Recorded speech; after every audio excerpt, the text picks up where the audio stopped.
So it's 11:05 and we shall start. Participants बाद में और ऐड होते रहेंगे, ज्वाइन करते रहेंगे। आज संडे का दिन है तो बहुत सारे लोग जो है बिजी होते हैं, कुछ और जिम्मेदारियां काम होते हैं तो कई बार लेट भी ज्वाइन करेंगे हमारे साथ में। हम शुरू करते हैं, बहुत ज़्यादा देर करना भी ठीक नहीं है। 46 good morning Anurag ji, thank you for joining. So my pleasure sir. Okay.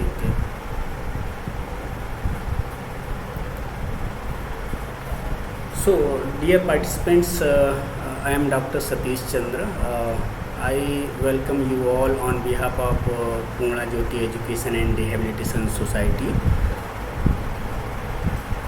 And I want to introduce our today's guest speaker, Nupur Bhatnagar madam. She is working as assistant professor in Department of Human Development and Family Relations, Government Home Science College, Chandigarh. And she is gold medalist in child development, masters in child development. She has worked in the capacity of a counselor and delivered lectures on varied topics for Chandigarh Air Force Station, schools in Chandigarh and Panchkula and Anganwadi centers. She also has various research papers in her credit, and she also did two foreign language diplomas. One is French language and another one is Mandarin language. Presently she is also pursuing her doctorate in his area, in his subject area, in specialized area. So this is the brief introduction of our today's guest speaker Nupur Bhatnagar madam. मैं एक बार दोबारा सभी प्रतिभागियों का और अपने आज के गेस्ट स्पीकर का स्वागत करता हूं। संस्था की तरफ से सभी वरिष्ठ साथी, सभी विद्यार्थी और या अभिभावक या दूसरे और लोग भी जो जुड़े हैं उन सब का एक बार स्वागत। और ये जो प्रोग्राम का बैकग्राउंड है थोड़ा सा मैं बता देता हूँ कि जैसे आपको टॉपिक पता है कि child sexual abuse, identification, prevention and awareness, ये बेसिकली बहुत ही संवेदनशील मुद्दा है या एक बहस है, एक चर्चा है, एक डिस्कोर्स है जिसको एज ए टीचर, अगर हम टीचर हैं, अगर हम पेरेंट्स हैं, अगर हम सोशल वर्क के फील्ड में काम कर रहे हैं या सोसाइटी के किसी भी रोल में है, किसी भी दूसरे सोशल रोल में, तो हमें इस मुद्दे के प्रति, इस डिस्कोर्स के प्रति जागरूकता रखनी पड़ेगी कि आखिर ये है क्या, हम पहचान कैसे कर सकते हैं, उसकी रोकथाम के लिए हम अपने स्तर में क्या कोशिश कर सकते हैं, क्या एफर्ट्स कर सकते हैं, क्या ऐसे पॉलिसीज़ या एक्ट्स हैं या लीगल प्रोविजंस हैं जिनका हम सपोर्ट ले सकते हैं, जिनका हम फेवर ले सकते हैं, और जो चिल्ड्रंस हैं, जो बच्चे हैं, उनके राइट्स को हम प्रोटेक्ट कर सकते हैं, उनको जो सेक्सुअल एब्यूज़ हैं उनसे हम बचा सकते हैं, उनसे हम प्रोटेक्ट कर सकते हैं। ये जो तीन एस्पेक्ट हैं इसमें, एक तो आइडेंटिफिकेशन, प्रिवेंशन एंड अवेयरनेस, ये तीनों बहुत इम्पॉर्टेंट हैं। अगर हम स्पेशलाइज्ड फील्ड में काम नहीं भी करते हैं तो भी हमें इनका अंडरस्टैंडिंग होना बहुत ज़रूरी है, एक एक्टिव सोसाइटी मेंबर होने के नाते भी। और अगर हम अवेयर रहेंगे तो बेहतर तरीके से हम इन चीज़ों का या इस तरीके की जो एब्यूज़ हैं उनका हम रोकथाम कर पाएंगे। बहुत देर ना करते हुए मैं अब प्रोग्राम को हैंड ओवर करता हूं हमारी आज की स्पीकर नुपुर भटनागर मैडम का। नुपुर भटनागर मैडम के लिए उनका एक बार से दोबारा मैं स्वागत करता हूं, आप सभी का स्वागत करता हूं। Thank you madam for joining us और for giving us the time to deliver a lecture on this sensitive and very important topic. My pleasure and thank you for such a nice and warm welcome. आज ईद है तो सबको छुट्टी है and thank you all for sparing some amount of time of your holiday with me and it's so important कि हम सब इस टॉपिक के ऊपर बात करें that is so common around us, yet इसके ऊपर बात कम होती है. So thank you sir. And sir has done my job half already. उन्होंने इतनी अच्छी इंट्रोडक्शन दी है about topic and how much aware we need to be, how to identify child sexual abuse या बाल यौन शोषण. So let's start with our talk today. So बच्चे जिनसे हम सबसे ज़्यादा प्यार करते हैं, उनकी देख रेख, हम सब यही समझते हैं कि हमारे बच्चे सबसे ज़्यादा सेफ कहाँ हैं. If I would ask you, आपके बच्चे सबसे ज़्यादा सेफ कहाँ हैं, so where would you tell me? कहाँ हैं हमारे बच्चे सबसे ज़्यादा safe? At home. At home. Thank you, Mr. Sanjeev. But let me tell you that according to the statistics, सबसे ज़्यादा चाइल्ड सेक्सुअल अब्यूज़ केसेस की शुरुआत घरों पे ही होती है. So, taking this note, starting on this note, I will begin with my presentation.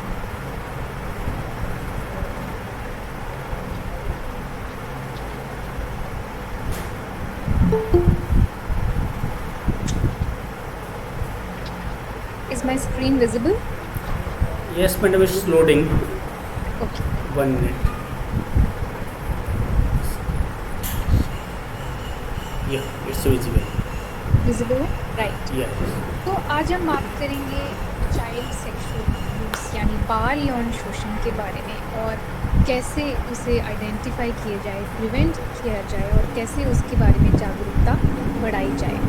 सो हम काफ़ी सारे टॉपिक्स को टच करेंगे, जैसे कि क्या चाइल्ड सेक्सुअल अब्यूज़ के डायनामिक्स हैं, क्या होता है उसमें, बच्चे क्या महसूस करते हैं उसमें, और स्पेशल चिल्ड्रन खासकर कि वो कैसे वल्नरेबल टारगेट्स हैं इसके, क्या कर सकते हैं हम चाइल्ड सेक्सुअल अब्यूज़ को प्रिवेंट करने के लिए, और क्या गवर्नमेंट इनिशिएटिव्स और पेरेंट्स और एजुकेटर्स कर रहे हैं इस फील्ड में. So what is child sexual abuse? बाल यौन शोषण क्या है? तो बच्चों के साथ कोई भी शारीरिक या मानसिक, यौनिक या कोई भी भावनात्मक स्तर पर किए जाने वाला कोई भी दुर्व्यवहार कहलाता है बाल यौन शोषण. That is when a child is being used for sexual stimulation by any observer or child abuser for rape or sexual trafficking, and it even includes child pornography. So हालांकि हम बाल दुर्व्यवहार में सामान्यतः यौनिक एवं शारीरिक शोषण को ही हमेशा शोषण का नाम देते हैं, जबकि मानसिक स्तर पर होने वाला शोषण भी बच्चों के मानस पर बहुत ही बुरा प्रभाव डालता है. और बाल यौन शोषण का दायरा केवल बलात्कार या गंभीर आघात तक ही सीमित नहीं है, बल्कि बच्चों के यौनिक कृत्य दिखाना यानी पोर्नोग्राफी, अनुचित बातें करना उनसे, गलत तरीके से छूना उन्हें, या जबरन यौन कृत्य करने के लिए मजबूर करना, सो चाइल्ड पोर्नोग्राफी बनाना आदि, ये सब बाल शोषण के अंतर्गत आते हैं. और एक नई तरीका, a new way of child sexual abuse nowadays that you all must be knowing about is online sexual abuse. Online sexual abuse क्योंकि बच्चे आजकल पैदा होते ही बच्चों को ऐसा लगता है जैसे उनको मोबाइल चलाना आता है, उनको फैसिनेट करती हैं चीज़ें, बिकॉज आसपास भी बच्चे यही देखते हैं, parents mobile, laptop, specially lockdown करके भी, क्योंकि हर वक्त अब सब कुछ क्योंकि ऑनलाइन है तो सारे ICT टूल्स यूज़ होते हैं. सो इंफॉर्मेशन एंड टेक्नोलॉजी ये एक बहुत इंसेपरेबल पार्ट बन गए हैं हमारे बच्चों के और हमारी लाइफ के, जिसकी वजह से उनको बड़े सारे कनेक्शंस, बड़ी सारा एक्सपोजर, तरह तरह की चीज़ों की जानकारी का एक्सेस मिलता है. पर ये एक्सेस अच्छी चीज़ों का नहीं बल्कि कई बार बुरी चीज़ों का भी बन जाता है. सो ICTs या information communication technologies, they also expose children to new forms of abuses, जो कि रिज़ल्ट करते हैं बहुत ही एक अलार्मिंग ग्रोथ और नए नए तरीके चाइल्ड सेक्सुअल एक्सप्लॉयटेशन के online. Like for example, I am sure आप सबने ब्लू व्हेल गेम के नाम में सुना होगा, which was band. And so this game, video game, इसमें जो परपेट्रेटर्स थे बच्चों के द्वारा अपने पेरेंट्स के बैंक अकाउंट्स भरवाना ताकि वो नेक्स्ट लेवल्स पार कर सकें, उनसे अलग अलग अश्लील एक्टिविटीज़ करवाना जिससे वो नेक्स्ट लेवल तक पहुंच सकें। तो इतना कम्पेटिटिव गेम बना दिया था जिसकी वजह से सुसाइड्स और डेथ्स भी होने लगी एंड सेक्सुअल अब्यूज़ का भी एक नया तरीका बन गया है। So what are the dynamics of child sexual abuse? मतलब चाइल्ड सेक्सुअल अब्यूज़ कैसे होता है? ज़्यादातर जान के आपको हैरानी होगी कि कभी भी ज़बरदस्ती या कभी भी फिज़िकल फोर्स नहीं यूज़ की जाती, बल्कि जो एब्यूज़र है वो बच्चों के अंदर इतना ट्रस्ट पैदा कर देता है, इतना ट्रस्ट जीत लेता है उस बच्चे का कि वो उसे किसी भी तरह मैनिपुलेट करने की कोशिश करता है और एब्यूज़ को छुपा लेता है। So the perpetrator is typically known and trusted caregiver, यानी कि सबसे ज़्यादा जानकार बंदों में ही सेक्सुअल अब्यूज़, उनके द्वारा ही सेक्सुअल अब्यूज़ होता है। और child sexual abuse often occurs over many weeks और इवन ईयर्स। सो एक दिन की बात नहीं है या एक वीक की बात नहीं है, ये बहुत सालों तक भी चलता रहा है। एक केस मैं पढ़ रही थी जिसमें एक बच्चा था, एक जॉइंट फैमिली में रहता था, बहुत ही ब्रिलियंट बच्चा एंड स्टडीज़ में भी अच्छा, आर्ट क्राफ्ट में भी अच्छा, डांस में भी अच्छा, और उसी की स्किल्स को और अच्छा करने के लिए उसकी फैमिली ने उसके लिए एक ट्यूटर रखा। एंड दैट 6-year-old गर्ल, वो ट्यूटर आके उसकी बजाय उसे पढ़ाता या कोई कल्चरल चीज़ें सिखाता, उसकी बजाय वो उसका यौन शोषण करने लगा। और क्योंकि वो ट्यूटर इतना बन गया था, अपनी उसने जगह बना ली थी अपनी फैमिली में, सब लोगों के साथ, बच्चे की चाची के साथ, चाचू के साथ, दादू के साथ, पेरेंट्स के साथ, कि उनको कभी ये इल्म ही नहीं हुआ कि हमारे बच्चे के साथ कुछ गलत हो सकता है।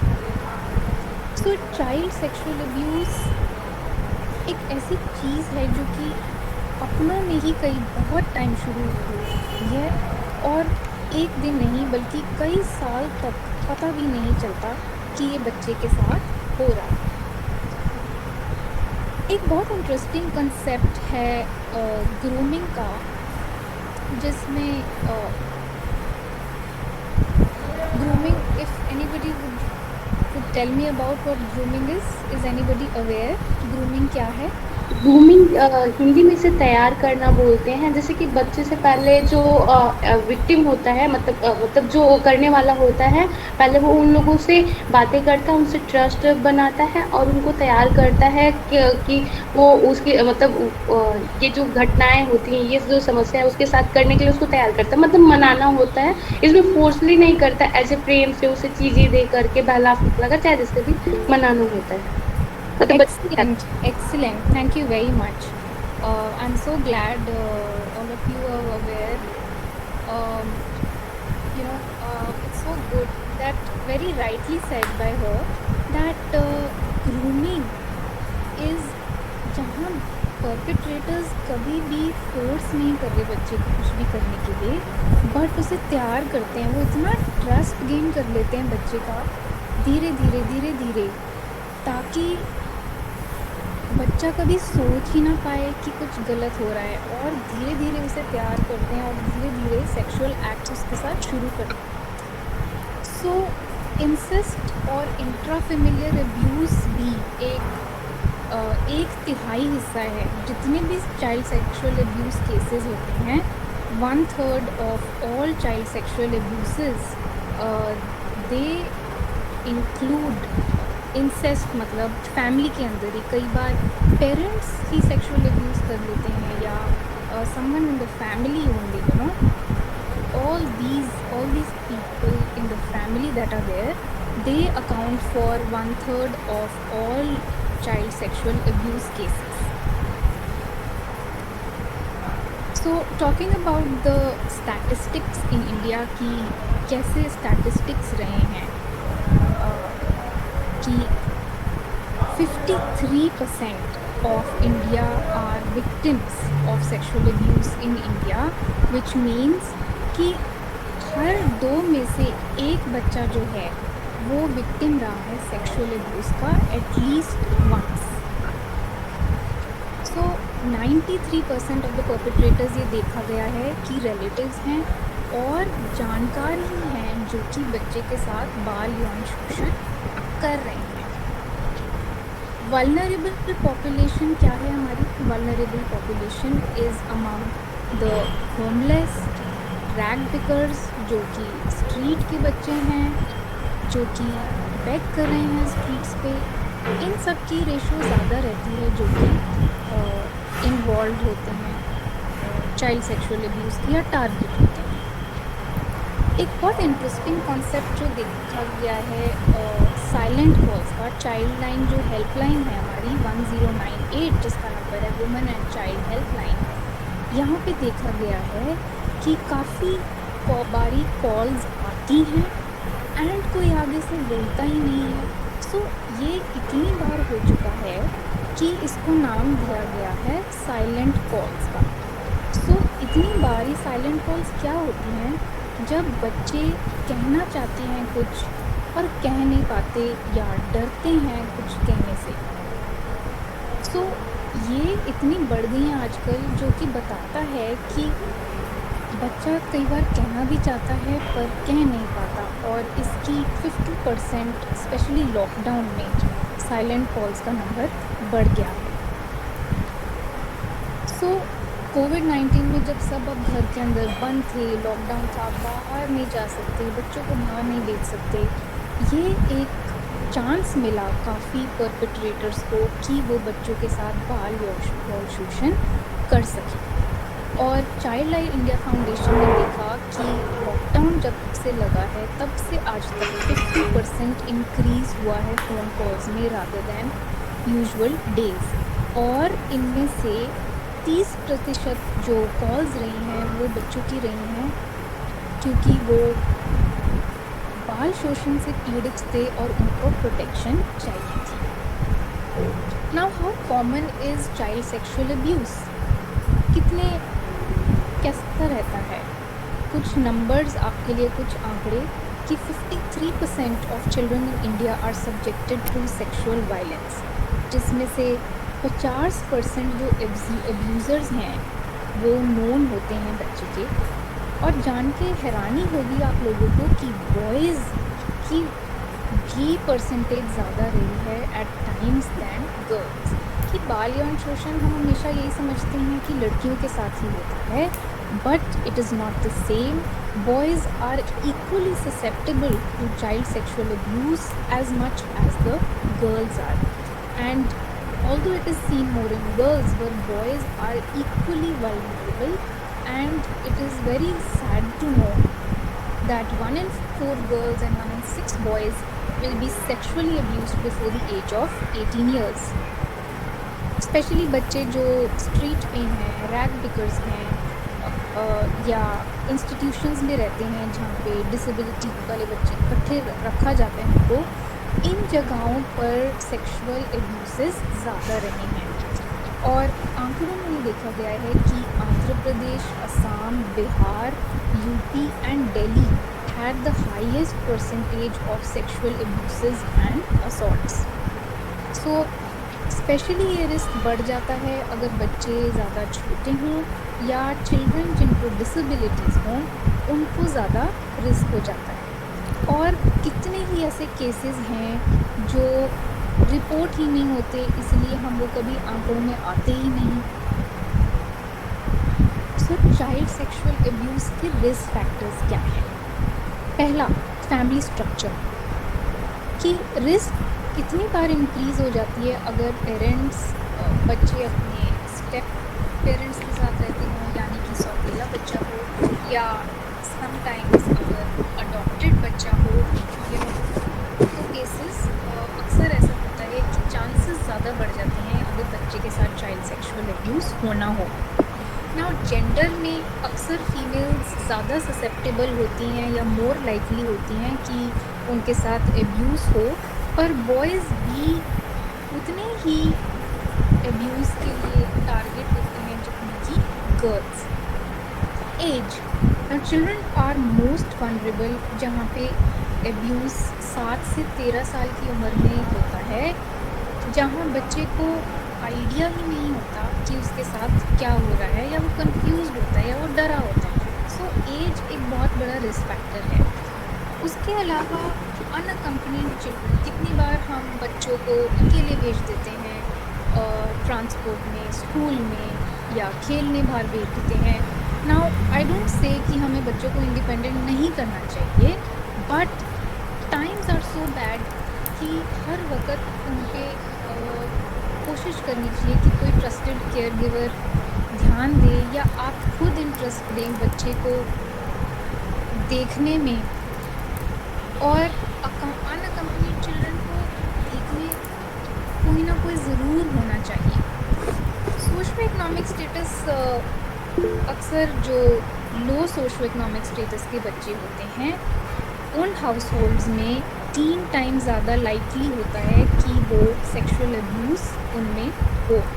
सो low socio economic status is another big huge risk factor, जहाँ पे सिर्फ एक टाइम की रोटी के लिए बच्चों से ये उनका बाल शोषण किया जाता है, या उनकी पोर्नोग्राफी की जाती है, या उनकी अश्लील पिक्चर्स ली जाती हैं, उनसे गलत काम करवाए जाते हैं। सो गरीबी एक बहुत बड़ा रिस्क फैक्टर है जो कि डिसाइड करता है कि चाइल्ड सेक्सुअल अब्यूज़ एक बच्चे के साथ हो सकता है।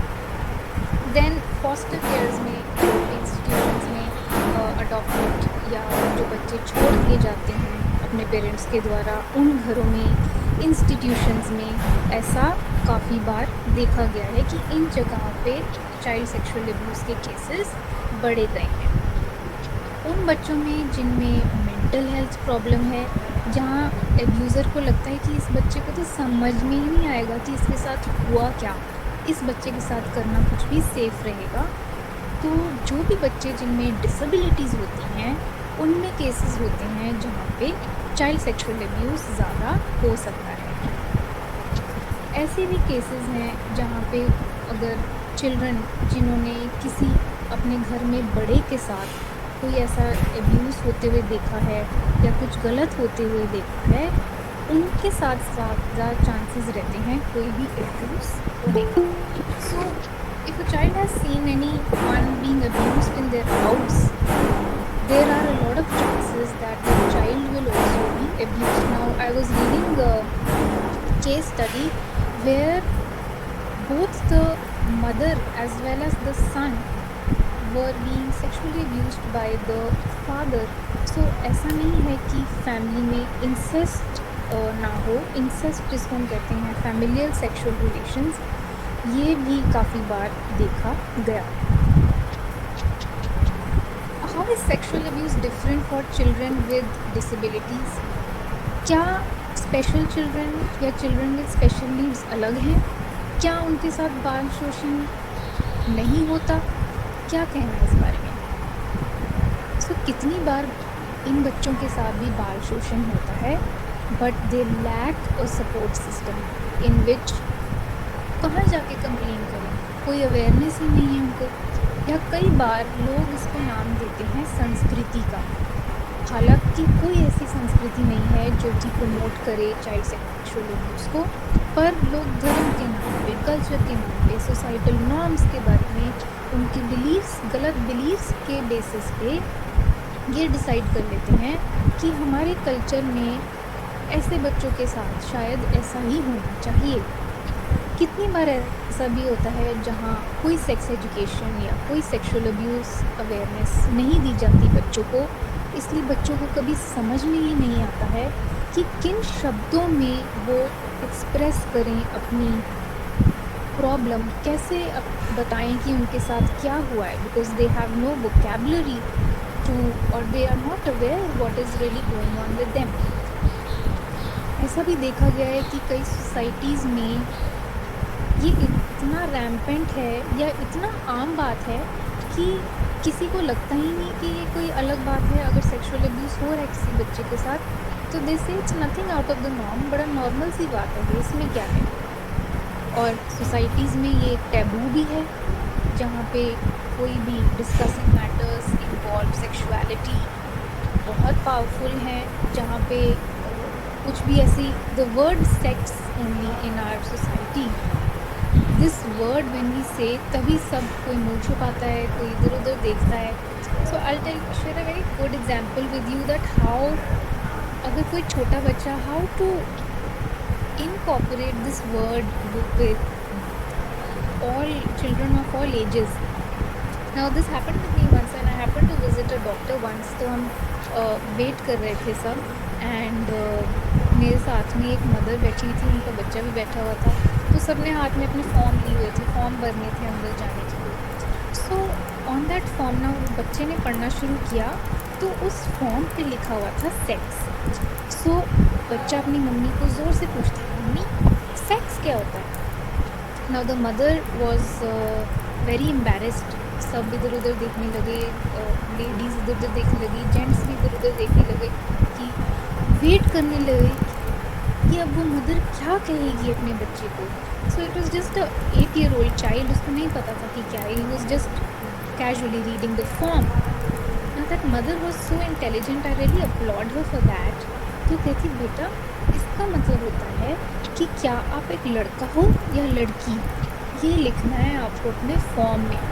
सो see how rather than scolding or beating the child and creating a taboo of the word sex, how beautifully that mother has given such a wonderful interpretation of the word कि कैसे उसने सिर्फ बताया कि आपको सिर्फ लिखना है कि क्या ये लड़का है या लड़की फॉर्म में, जो कि असली में भी था।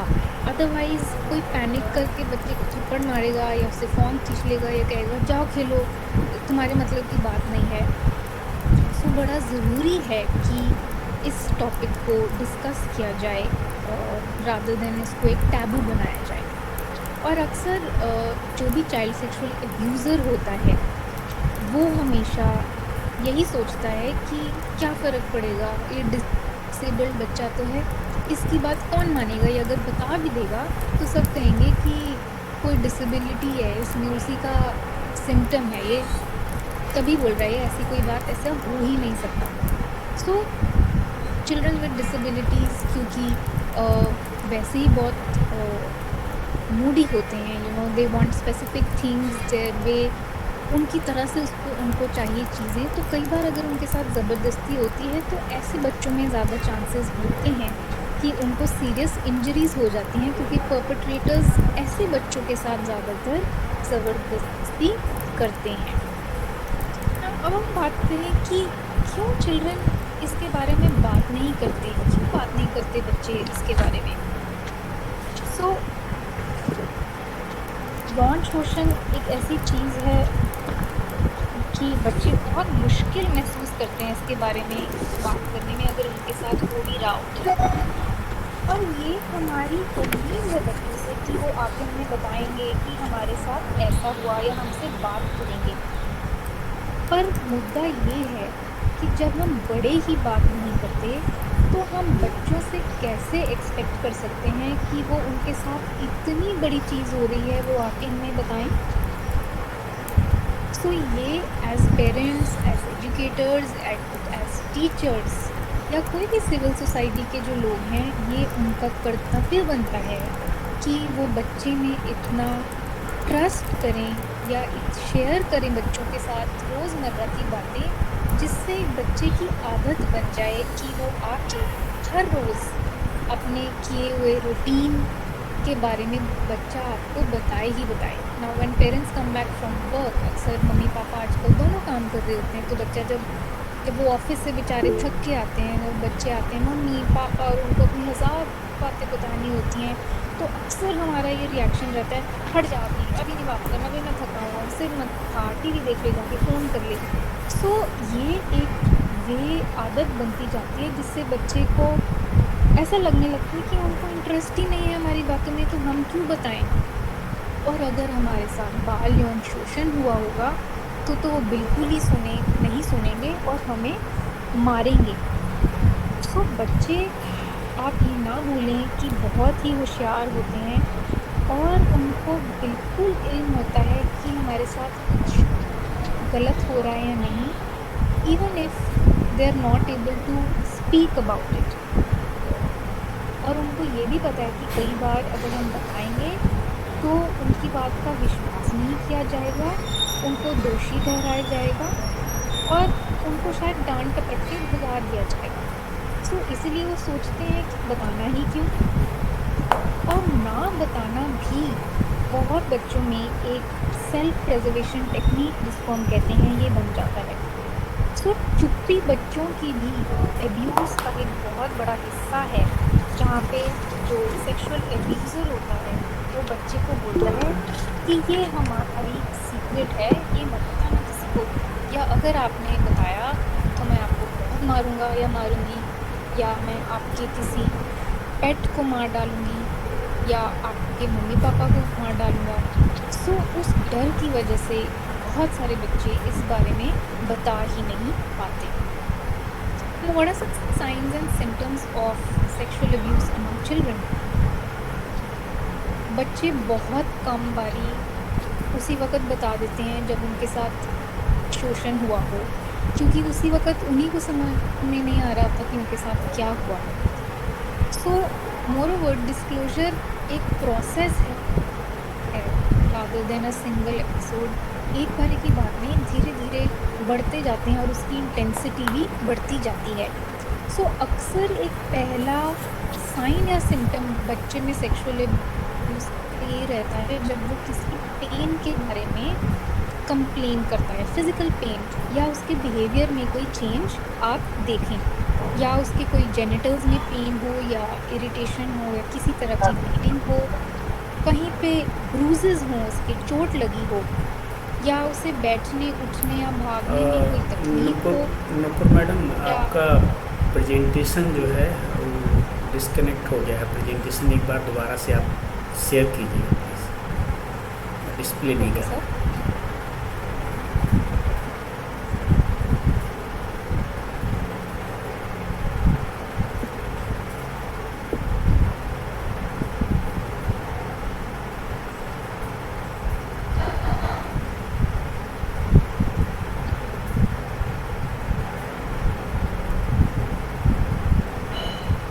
Is it visible, sir? Yes, ma'am. No, ma'am. No, not visible. Now it is visible. It's fine. Slide show mode में कर लीजिए। हाँ, इट्स ओके। हाँ जी।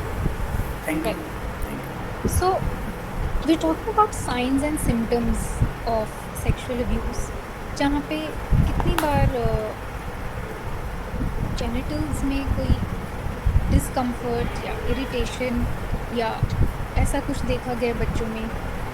फिर हम आते हैं, बात करते हैं बिहेवियर, चेंजेस इन बिहेवियर, जहाँ पे इरिटेबल हो जाएं बच्चे, या एकदम से ज़्यादा गुस्सा दिखाने लगें, या फिर कोई स्पेसिफिक एक बंदा आता है तो एकदम से उनके व्यवहार में चेंज आ जाता है, वो डर जाते हैं या वो छिप जाते हैं। स्पेशली पर्टिकुलर जब वो बंदा आए तो तब उसके बिहेवियर में चेंज आता है। या फिर अकेले जब बच्चा हो तो अपने टॉयज़ के साथ या किसी और बच्चे के साथ वही चीज़ इनैक्ट करना या दोबारा मिमिक करना, या डॉल्स के साथ वैसा बिहेव करना, ऐसा अगर देखा जाए तो ये सब चेतावनी होनी चाहिए for parents, for teachers, for educators, for anyone around the child कि बच्चे के साथ शायद कुछ गलत हो रहा है। तो बच्चों में मूड चेंजेस भी हो सकते हैं, that are you can see increase in anger and fear, उनमें फ्रस्ट्रेशन दिखती है, वो अलग रहते हैं, चुप्पी साध लेते हैं। सो ये सब साइन और सिम्टम्स हैं हमारे बाल शोषण के। और इन एडिशन टू दीज उनका डिप्रेशन में चला जाना, सडनली एक बहुत ही हंसता खेलता बच्चा चुप हो जाना, ना बात करना, तो ये एक साइन होना चाहिए कि कुछ बच्चे के साथ शायद गलत हो सकता है। अक्सर ड्राइंग एक बच्चों का बहुत ही अपने आप को एक्सप्रेस करने का एक बहुत ही वंडरफुल मीडियम है। सो हम साइकोलॉजिकल वेज में भी जब हम टेस्टिंग करते हैं, बच्चों के बारे में जानना चाहते हैं, तो अक्सर हम उनको कलर्स और एक शीट देते हैं जिसमें हम उनसे कहते हैं कि आप अपने जो फील कर रहे हो, आप जो चाहते हो बनाओ। सो बच्चों की ड्राइंग्स को भी नज़रअंदाज ना करना या उनको भी देखना कि उनमें वो क्या बना रहे हैं, एक बहुत अच्छा तरीका है जानने का कि शायद बच्चे के साथ कुछ गलत हो रहा है। सो आई क्विकली रीकैप क्या फिज़िकल इंडिकेटर्स हो सकते हैं, कोई इंजरी या कोई इन्फेक्शन होना बार बार जेनिटल्स में, या बच्चे का रात को सुसु निकल जाना बेड में, या फीकल सॉइलिंग कर देना, या पेन इन द जेनिटल्स होना उसको, maybe even pregnancy with child pregnancies also happen in some cases, and behaviours में रिग्रेशन होना, चुप्पी साध लेना, उसके स्कूल परफॉर्मेंस गिर जाना, उसने उतने अच्छे से परफॉर्म करना ही बंद कर देता है वो जितने अच्छे से वो पहले करता था, या क्लिंगी हो जाना, हर वक्त चिपटना अपने पेरेंट्स से या जिसको वो ट्रस्ट करता है, नींद ना आना, उसका खाना पीना छोड़ देना, स्कूल में प्रॉब्लम्स आ जाना, फ्रेंड्स ना बनाना या डरना दूसरे लोगों से, डिप्रेशन हो जाना, या फिर उसी सेक्सुअल बिहेवियर को एग्जिबिट करना गलत तरीक़ों से पब्लिक प्लेसेस में, ये सब फिज़िकल और बिहेवियरल इंडिकेटर्स हैं हमारे चाइल्ड सेक्सुअल एब्यूज़ के। और इसके अलावा काफ़ी एंग्जाइटी, उनका मनोबल बिल्कुल गिर जाता है, उनको अपने आप से घिन आने लगती है, काफ़ी पोस्ट ट्रॉमेटिक स्ट्रेस डिसऑर्डर्स के भी ये सिम्टम्स देखे गए हैं उनमें, और उनको लगता है कि अब मैं तो फ्रेंड्स बनाने ही नहीं चाहिए क्योंकि सभी गंदे होते हैं, या उनको अपनी बॉडी इमेज कंसर्न्स होने लगते हैं कि शायद मुझ में ही कुछ खराबी है जो कि मेरे साथ ऐसा हो रहा है, और सब्सटेंस अब्यूज़ करने लग जाते हैं काफ़ी ऐसे बच्चे इस चीज़ से रिकवर करने के लिए, कि अपने आप को उस चीज़ के बारे में ना सोचने के लिए सब्सटेंस अब्यूज़ में, चाहे वो अल्कोहलिज्म हो या टोबैको यूज़ हो या कोई भी और ड्रग, जिसकी वजह से वो उस घिनौनी चीज़ के बारे में सोच ही ना पाएँ। So not only physical abuse, but it leaves a deep impact on the mental and the behavioral aspects of child. कुछ sexual perpetrators कैसे होते हैं या कैसे दिखते हैं, वो क्या देख के हम बता सकते हैं किसी को कि क्या वो चाइल्ड सेक्सुअल एब्यूज़र है? नहीं, वो बिल्कुल नॉर्मल दिखने वाले लोग होंगे, जैसा कि हमने कहा, बिल्कुल नॉर्मल बात करेंगे, बट कुछ ऐसी चीज़ें हैं जो आप देख सकते हैं अगर चाइल्ड सेक्सुअल एब्यूज़र्स हैं, उनमें कॉमन होती है। ऐसे लोग जान के ऐसी जगहें ढूंढते हैं जहाँ पे बच्चे अकेले हों, जहाँ पे उनका घर हो, चाहे वो उनका ट्रांसपोर्ट हो, या स्कूल जहाँ पे कोई ज़्यादा लोग ना हो, या जहाँ पे बच्चा काम कर रहा हो, या फिर कोई थेरेपी के लिए जाता हो। तो ऐसा नहीं है कि सिर्फ घर में ही होता है या स्कूल में ही होता है, but many a times it happens in workplaces also, even hospitals जहाँ पे बच्चा किसी ट्रीटमेंट के लिए जा रहा हो। तो हमारे वर्नेबल टारगेट्स वही रहते हैं जो कि ऐसी जगहों पे जाते हैं जहाँ बच्चे उन्हें लगता है अकेले होंगे या कोई उनको देखने वाला नहीं होगा। अक्सर ऐसे males, even females for that matter, जिनको सुपियोरिटी कॉम्प्लेक्स हो, जिनको अथॉरिटी की आदत हो कि नहीं, जो मैंने कह दिया वही ठीक है, ऐसे लोग भी मोर वर्नेबल होते हैं कि वो चाइल्ड सेक्स अब्यूज़र्स होंगे। और उन्हें ऐसा लगता है कि चाइल्ड उसका कोई बिलीव ही नहीं करेगा अगर वो बता भी देगा। सो इंडिविजुअल्स जो कि नोन होते हैं या ट्रस्टेड होते हैं बच्चे के लिए, and the child's family who sexually abuses them, ये 98% ऑफ द परपेट्रेटर्स की कैटेगरी में आते हैं। जो बच्चों को आजकल शुरू से ही काफ़ी टाइम स्कूल्स में सिखाया जाता है स्ट्रेंजर डेंजर, कि आप स्ट्रेंजर देखोगे तो बोलोगे स्ट्रेंजर स्ट्रेंजर, या आपको कोई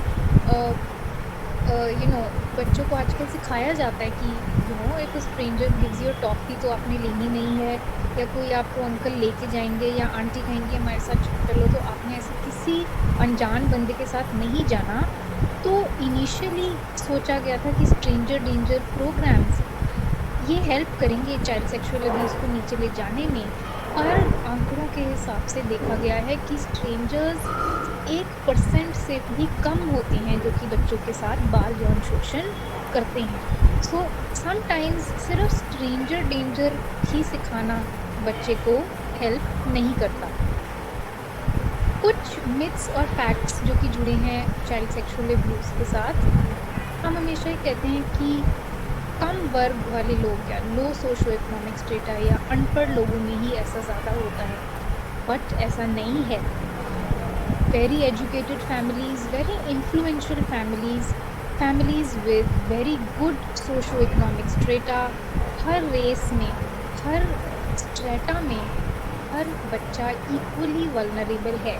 ऐसा नहीं है कि सिर्फ उनमें ही होता है। ऑफ कोर्स चांसेस ज़्यादा होते हैं स्ट्रीट चिल्ड्रन में या पुअर लोगों में या अनएजुकेटेड लोगों में ज़्यादा होने की, but the fact remains that all socio economic strata are equally vulnerable to child sexual abuse. And another fact is that 90% of the sexual abuse victims, they know their abuser. So stranger danger and CS child sexual abuse perpetrators हर बारी mails नहीं होते, females भी उतनी ही child sexual abusers होती हैं जो कि boys के साथ चाइल्ड सेक्सुअल अब्यूज़ करती हैं। और ऐसा मान्यता है कि ये लोग बुरे होते हैं या मेंटली सिक होते हैं, बट इट इज़ ओनली, या होमोसेक्सुअल्स होते हैं वो ही चाइल्ड सेक्सुअल अब्यूज़र्स होते हैं, पर ऐसा अगेन बिल्कुल नहीं है। 70 to 90% of the abusers are the people जो कि बच्चा जानता है और बिल्कुल नॉर्मल होते हैं। हालांकि 90% मेल भी हैं पर फीमेल्स भी कम नहीं हैं। And child sexual abuse offenders they tend to be married. ऐसा नहीं है कि अगर कोई शादीशुदा है तो वो चाइल्ड सेक्सुअल परपेट्रेटर नहीं होगा, ऐसा बिल्कुल नहीं है। या वो अनएम्प्लॉयड होगा तो ही करेगा, but heterosexual people are also child sexual abusers. Another myth is कि छोटे बच्चों को इस बारे में नहीं बताना चाहिए, that school age is not the right age to discuss this, but the fact remains that you must show your children for their safety things like good touch and bad touch, saying no, shouting when something bad happens to them, and school happens to be, in fact CBSE is really promoting the under the PACSO Act that we'll be discussing in the later part of the presentation. It is including in the curriculum कि child sexual abuse के बारे में छोटी as से ही बच्चों को समझाया जाए। हाँ, हालांकि उनको आपको ग्राफिक इमेजेस दिखाने की ज़रूरत नहीं, पर age appropriate understanding of the concept is very much and should be there in children to make them aware. एक और मिथ और फैक्ट जो कि है कि बच्चे जो डिसेबल्ड हैं उनके साथ क्या होगा, उनके साथ तो कुछ हो ही नहीं सकता। But this is a myth where we believe कि वो तो पहले डिसेबल्ड हैं तो वो बचे हुए हैं, उनके साथ नहीं होगा ऐसे। या वो बच्चे जो इंटेलेक्चुअली डिसेबिलिटीज़ हैं उनको कुछ फील ही नहीं होगा क्योंकि उन्हें याद ही नहीं होगा कि उनके साथ क्या हुआ। या फिर ऐसे बच्चे जिनमें डिसेबिलिटीज़ हैं उनके साथ सेक्सुअलिटी के बारे में बात करना ठीक नहीं, क्योंकि पता नहीं क्या सोचने लग जाएंगे वो इसके बारे में। But the fact remains that children with disability are 3 times more likely to be victims of sexual abuse than the normal children that we have. इसीलिए children with disabilities को भी अलग अलग तरीक़ों से इस टॉपिक के बारे में अवेयर करना उतना ही ज़रूरी है जितना कि हम जिन्हें कहते हैं नॉर्मल बच्चों को है। नाउ सेक्सुअल अब्यूज़ कैसे होता है डिसेबिलिटीज़ चिल्ड्रन में, जहाँ पे अगर एक डिसेबल्ड बच्चे के साथ हो तो कई बार ऐसा होता है कि इस रिपोर्ट को सीरियसली नहीं लिया जाता या रिपोर्ट ही नहीं किया जाता। फॉर एग्जाम्पल कोई डेफ हो या ब्लाइंड हो, कैसे किसी को अप्रोच करेगा या कैसे फ़ोन करेगा, कैसे क्राइम रिपोर्ट करेगा। I'd like to put a movie, if you all have seen, has anybody seen Hrithik Roshan's movie in which he and his wife were blind? Can you tell me the name of that movie? काबिल। Yes, very good. So we're all fond of watching movies, huh? Very nice. So I'm glad the cinema is also taking to these topics where it was shown in the movie where both the husband and wife were blind and how the woman was sexually abused. तो ये दिखाया गया कि कितनी रुकावटें आती हैं अगर a person with disability specially children कैसे अपने आप को कम्युनिकेट करें या हेल्प लें कोई क्राइम अगर उनके साथ हो जाए। सो ऐसा भी है कि बहुत पीपल जो डिसेबिलिटीज़ हैं उनको समझ में ही नहीं आता कि ये क्या होता है। उनको लगता है शायद ऐसा ही करते होंगे या ऐसा ही होता होगा। So they don't recognize good touch and bad touch if the disability is of a very great degree. So like he said that कब होता है ऐसे बच्चों के साथ जो कि डिसेबल्ड हों, कभी भी हो सकता है, किसी टाइम पे भी हो सकता है। Just like it can happen with any normal child, चाहे वो जब बस में जा रहा हो या ऑटो में जा रहा हो या जब ड्राइवर रूट चेंज करें या उन्हें पता हो कि इस टाइम पे मम्मी पापा दोनों काम पे नहीं होते या बच्चा अकेला होता है नानी के साथ घर पे बेबी, या शायद पेरेंट्स इतना इंटरेस्ट ही नहीं लेते बच्चे में, इतना बिजी हैं अपनी लाइफ में कि उनको कोई लेना देना नहीं। नानी दी हुई है बच्चे को, वो अपने आप देखे बच्चे को कैसे देखना है। Then it can occur at any time, चाहे वो घर पे हो, हमारे में भी ऑन नहीं हो रहा, स्कूल में हो या ऑफिस विजिट्स पे हो, चाहे वो सोशल वर्कर के पास गए हो या हॉस्पिटल गए हो या रिहैबिलिटेशन के लिए गए हो। सो ऐसी कोई जगह नहीं है जहाँ पे चाइल्ड सेक्सुअल अब्यूज़ नहीं हो सकता। It can happen anywhere, any place, at any point of time. I got this question जो कि सब ने कहा कि इतनी बात करते हैं सब चाइल्ड सेक्सुअल अब्यूज़ के बारे में पर फिर भी एग्जिस्ट करती है। सो ये हमारे कल्चर में ही है कि सेक्स के बारे में बात नहीं करनी, no no no, don't use this word. So this culture about silence about sex, this is one of the main reasons why these child sexual abusers are getting an upper hand, क्योंकि उन्हें पता है कि तू होगी या हो करेंगे लोग या शेम करेंगे लोग उसको, इसीलिए कर ही जाओ जो कर रहे हो, तो डरने वाली बात ही नहीं है। और बहुत ऐसे रीज़न्स हैं कि चिल्ड्रन जो डिसेबल्ड होते हैं वो इंक्रीज्ड रिस्क होता है उनमें, क्योंकि अक्सर उनको नहलाने का या डायपर्स चेंज करने का या मोबिलिटी के लिए उनको एक हेल्प की ज़रूरत होती है, जहाँ पे चांसेस बढ़ जाते हैं कि ऐसे लोग उनके साथ सेक्सुअल अब्यूज़ कर सकें। और कई बार उन्हें लगता है कि शायद अगर हम सेक्सुअल अब्यूज़ के बारे में ना बताएं किसी को तो शायद सब हमें लाइक करने लगे या हमें प्यार करने लगे या बाकी बच्चों की तरह भी हमें ट्रीट करें। कई बार वो बता ही नहीं पाते, क्योंकि कई बार वो बोल नहीं पाते, कई बार वो समझ नहीं पाते, कई बार वो भाग नहीं पाते अपने केयर गिवर से, और कई बार उनको पता ही नहीं होता कि क्या उनके साथ कुछ गलत हो भी रहा है या नहीं। कई बार सोसाइटल मिथ्स भी होती हैं कि जैसा कि हमने कहा कि ये तो पहले ही डिसेबल्ड है, इनके साथ कुछ हो ही नहीं सकता, जो कि हमने कहा कि बहुत गलत है। They are 3 times more vulnerable than normal children for sexual abuse. UNICEF आप सब जानते होंगे एक बहुत इंटरनेशनल ऑर्गेनाइजेशन है जो कि बहुत काम कर रही है specially in the times of Covid also उसने बहुत सर्विसेज और सर्कुलेशन की है इंफॉर्मेशन की, जहाँ पे टेक्स्ट मैसेजेस के द्वारा, एजुकेशनल वीडियोस के द्वारा, सोशल मीडिया के द्वारा वो child sexual abuse specially during Covid के बारे में उन्होंने बहुत जागरूकता फैलाई है। उन्होंने टेली काउंसलिंग सर्विसेज की हैं, नॉन वायलेंटिंग पेरेंटिंग और स्ट्रेस मैनेजमेंट गाइडलाइंस बनाई हैं for parents.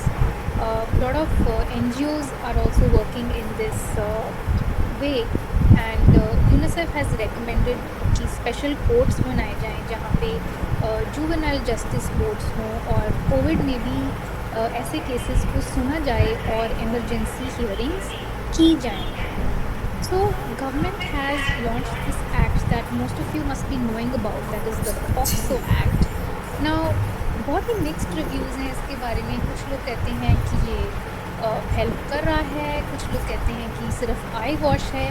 So I would just like to quickly throw light on what POCSO Act is and क्या अच्छी चीज़ें हैं इसके बारे में और क्या चीज़ें जो मुझे लगता है कि चेंज हो सकती हैं और चीज़ें इनकॉर्पोरेट हो सकती हैं।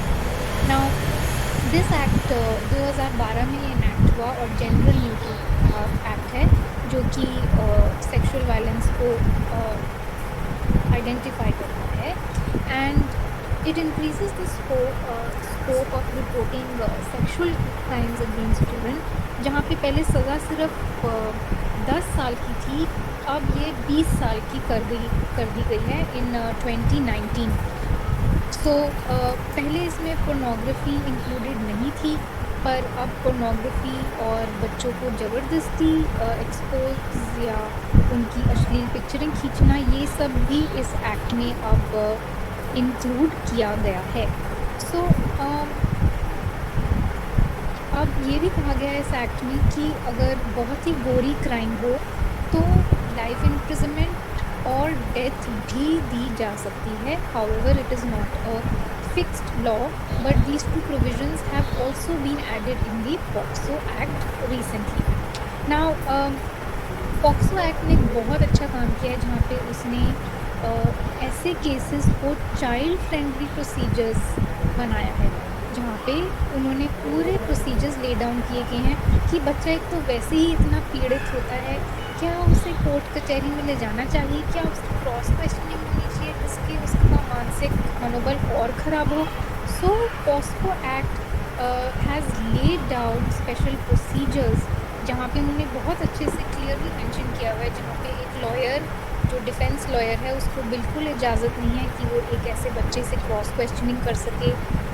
सिर्फ जो लोग इन्वॉल्व हैं ऐसे ही लोगों में हियरिंग होनी चाहिए, या बच्चे की मानसिक स्थिति को ध्यान में रखते हुए बच्चे को परपेट्रेटर के सामने ना लाया जाए, कैसे रिपोर्ट फाइल करनी चाहिए, ये पूरा डिटेल POCSO एक्ट में दिया गया है, which is a very forward looking step in curbing this hideous crime.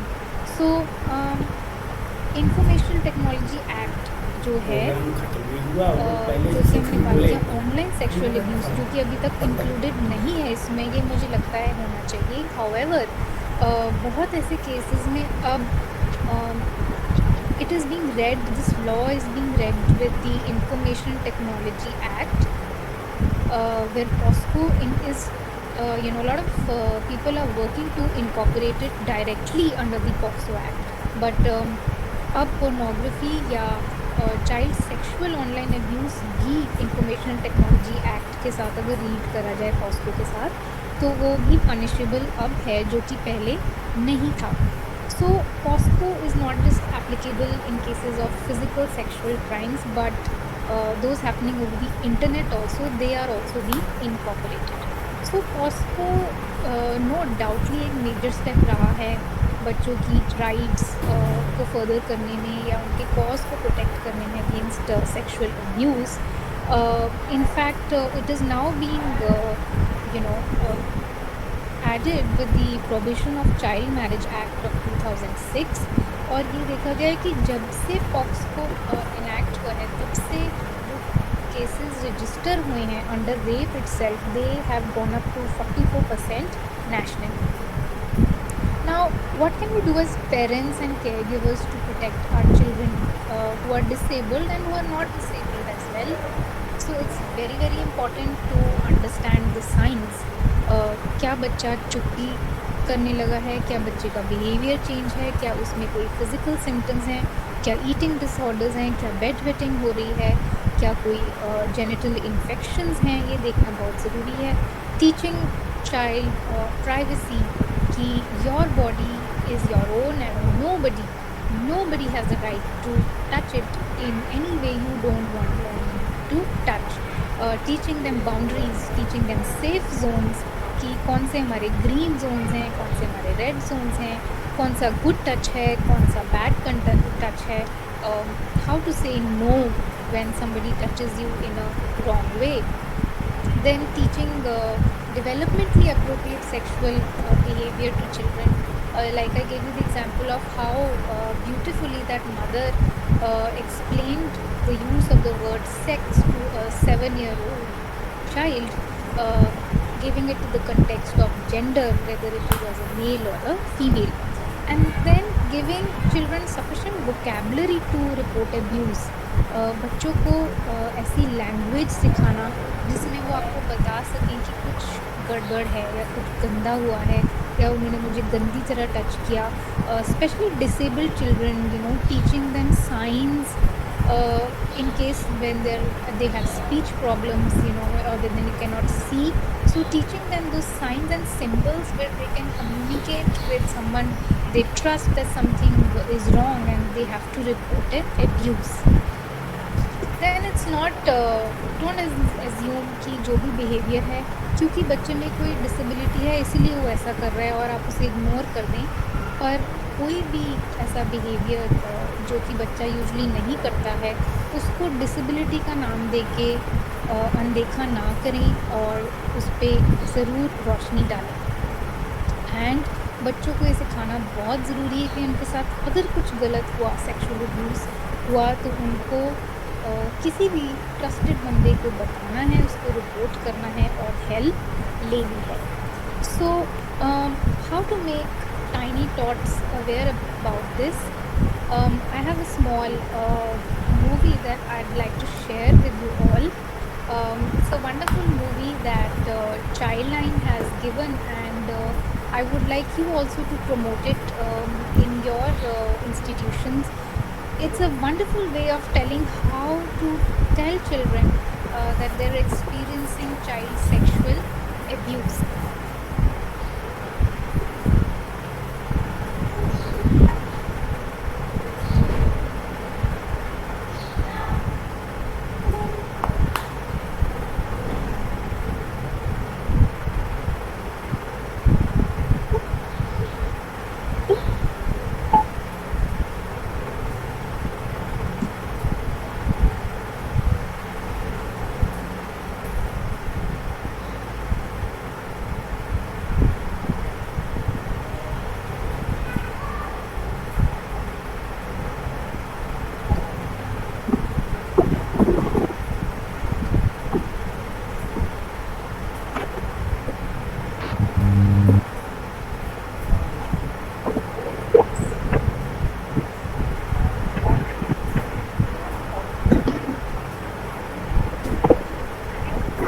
Nupur madam, इसमें आवाज़ नहीं आ रही है. हम ऐसा करेंगे कि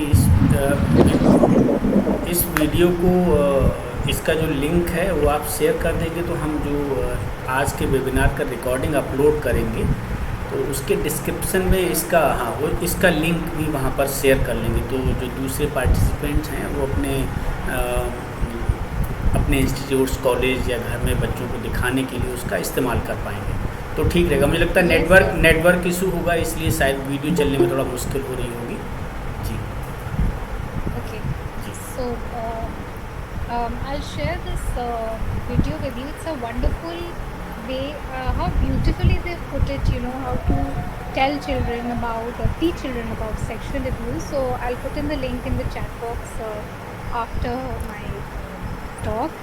And this is what I really wanted to talk about today with you all, and this is what we need to be aware. We need to protect our children.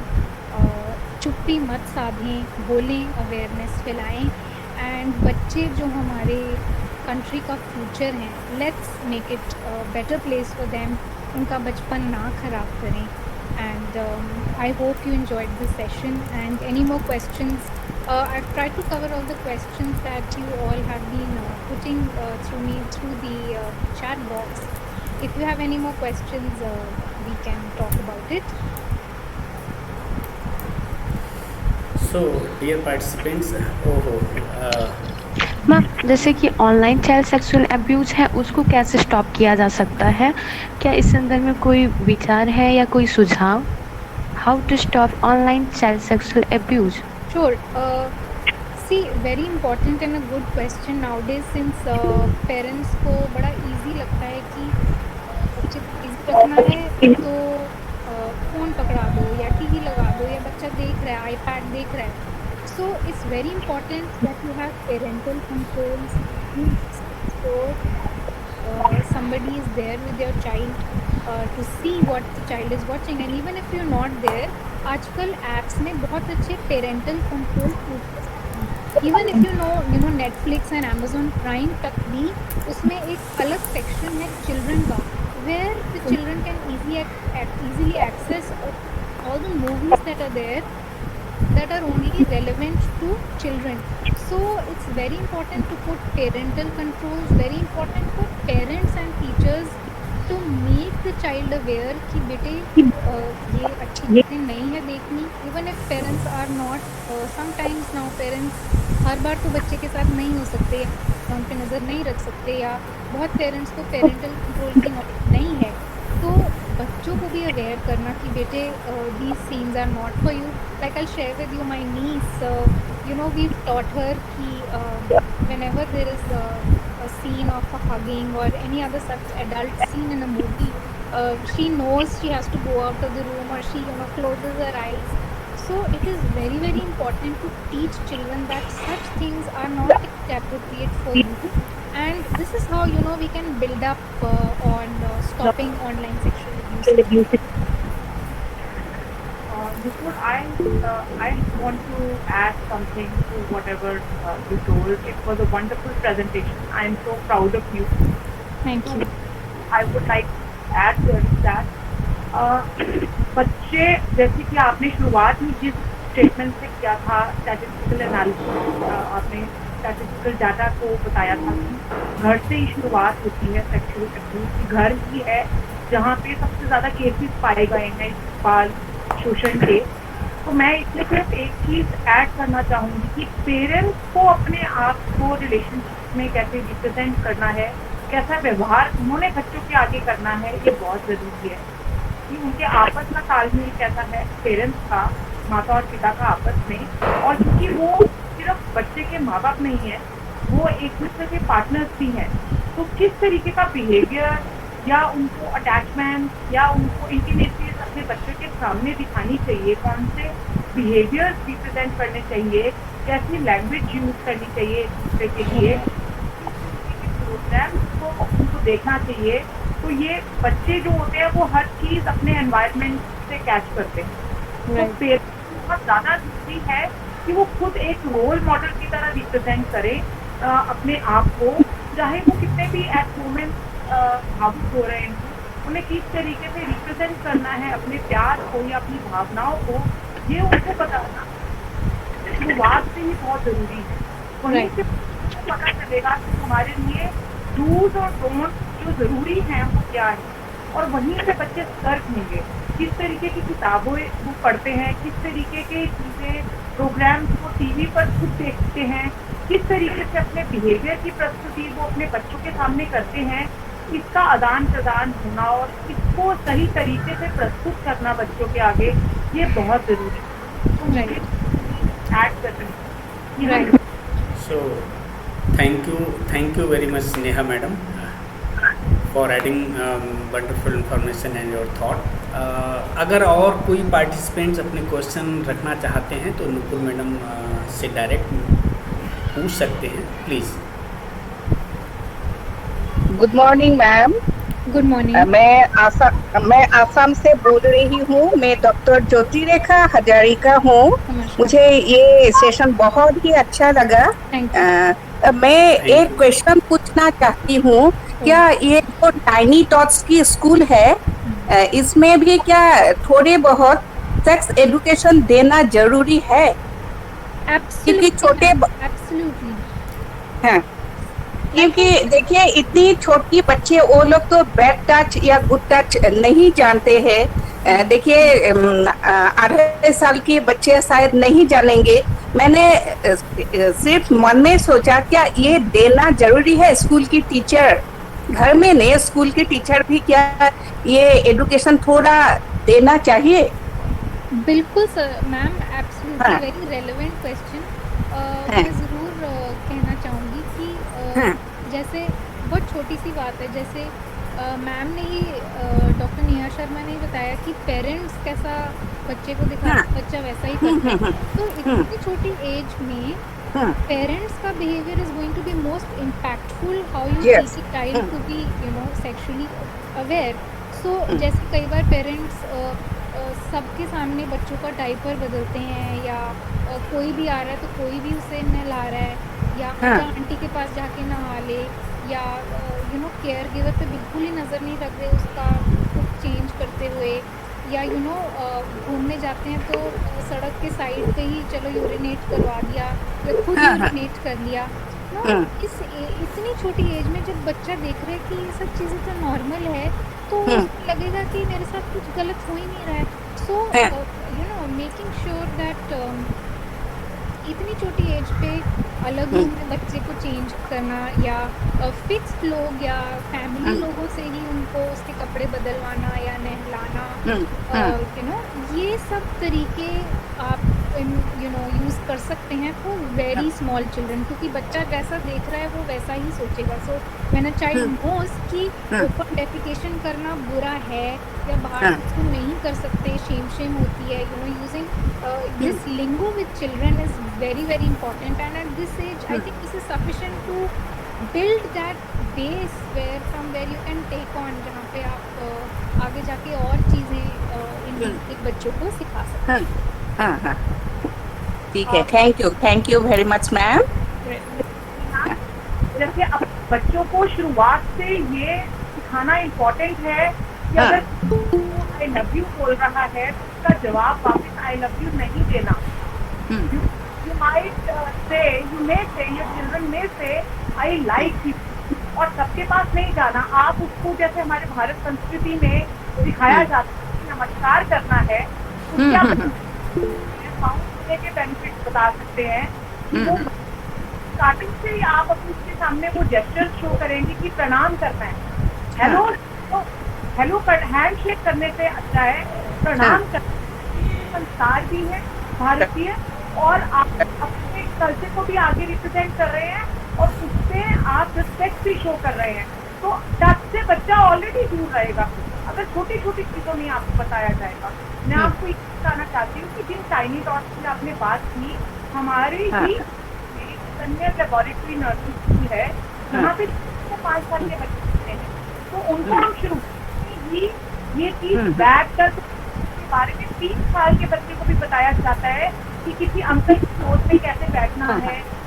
आपको यहाँ पे आप अगर वो एनावेटा पे टच कर रहा है या जेनिटल्स को टच कर रहा है या पीठ में बार बार आपके हाथ फेर रहा है, तो सही नहीं है। उसकी गोद से उठ जाना है और दूर से बात करनी है, तो नमस्ते।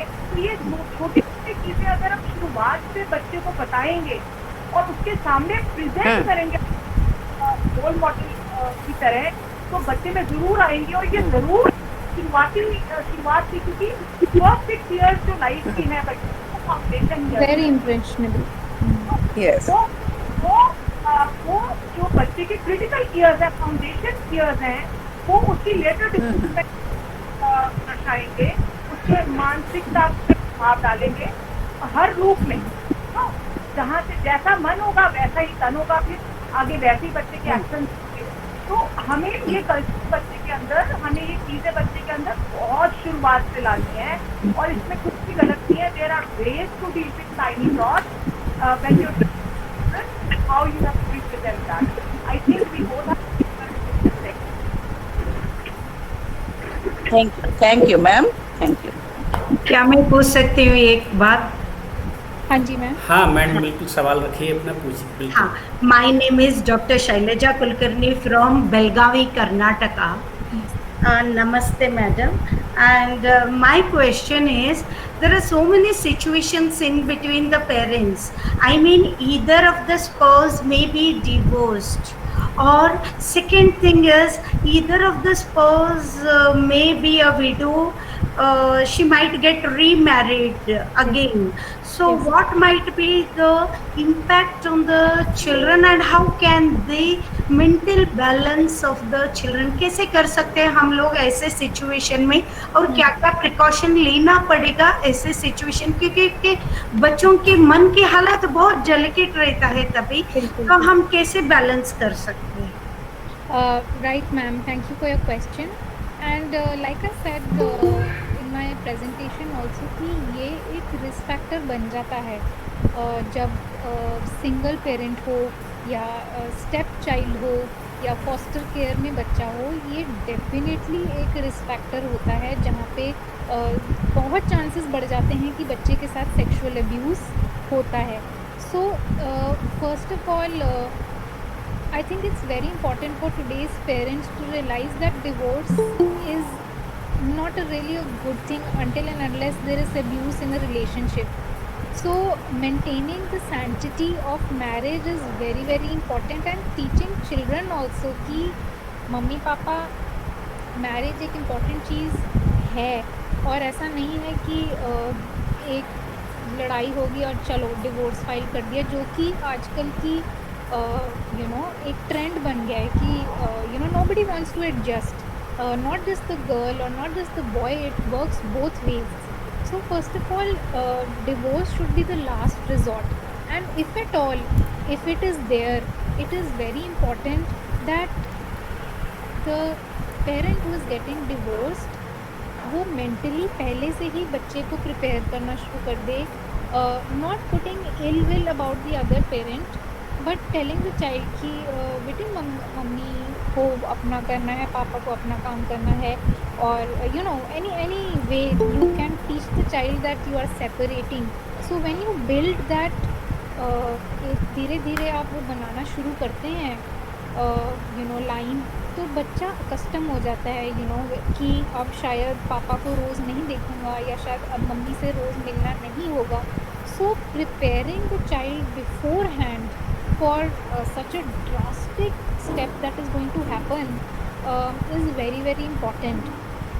And then if remarriage is there, making sure that the new person is getting enough time to acclimatize with the child.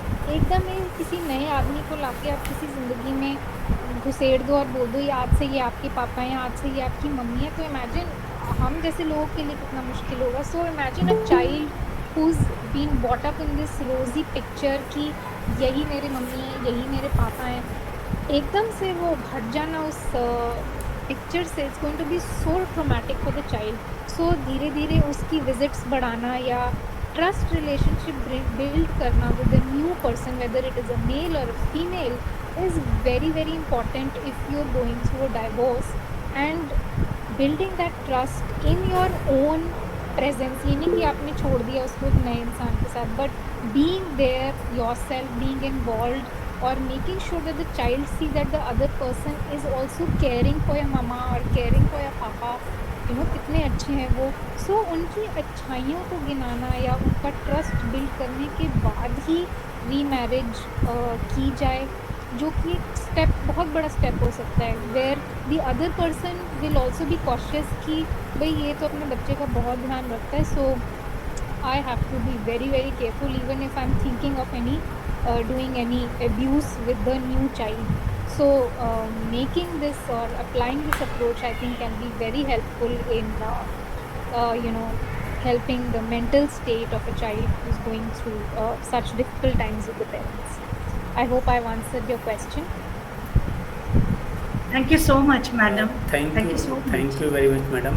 Nupur madam, एक सवाल और है इस इसमें पल्लवी अग्रवाल मैडम ने लिखा है, नहीं जी। सॉरी प्रीति अग्रवाल मैडम ने लिखा है कि सोशल मीडिया के जो अलग अलग मंच हैं, अलग अलग प्लेटफॉर्म हैं, तो उस पर जो है बच्चों के लिए क्या ऐसे खतरे हैं, क्योंकि सोशल मीडिया पर बच्चे बहुत इंटरेक्ट करने लगे हैं जब से खासकर जब से मोबाइल फैमिलीज़ में आया है, या जब से लॉकडाउन हुआ है, कोविड का समय शुरू हुआ, तब से ज़्यादातर मोबाइल में इंगेज रहते हैं। तो सोशल मीडिया के साथ इंटरेक्शन बढ़ा, तो डॉक्टर प्रीति अग्रवाल मैडम पूछ रहे हैं कि सोशल मीडिया के Yeah, विभिन्न मंचों पर बच्चों के लिए क्या खतरे हैं। Like I mentioned, I think ma'am missed online- out that part. तो ऑनलाइन सेक्सुअल अब्यूज़ Yes. भी मैंने mention किया था, जो कि बहुत रैम्पेंट है आजकल। जैसा कि हमने कहा कि बच्चों को इतने इमेजेस, इतने कनेक्शंस, इतनी इंफॉर्मेशन का एक्सेस मिल रहा है ऑनलाइन, तो उसको फिल्टर करना बहुत ही ज़रूरी हो गया है। सो जैसे कि आपने न्यूज़ में भी देखा होगा हाउ अभी ट्विटर बंद हो रहा था because you know they were not putting restrictions on what kind of posts that were being put. तो इंडियन गवर्नमेंट ने कहा ट्विटर को कि आप इस पे भी हमारी कंट्री का कोई कमेटी बिठाएं जो कि फ़िल्टर करेगी कि कैसे मैसेजेस ट्विटर पे आ रहे हैं। So bringing out such laws I feel is very very important, like I said, in the POCSO Act as well, which is now being read with the ICT Act, जिसमें अब online sexual abuse को भी punish किया जाएगा, जो कि पहले POCSO act में नहीं था।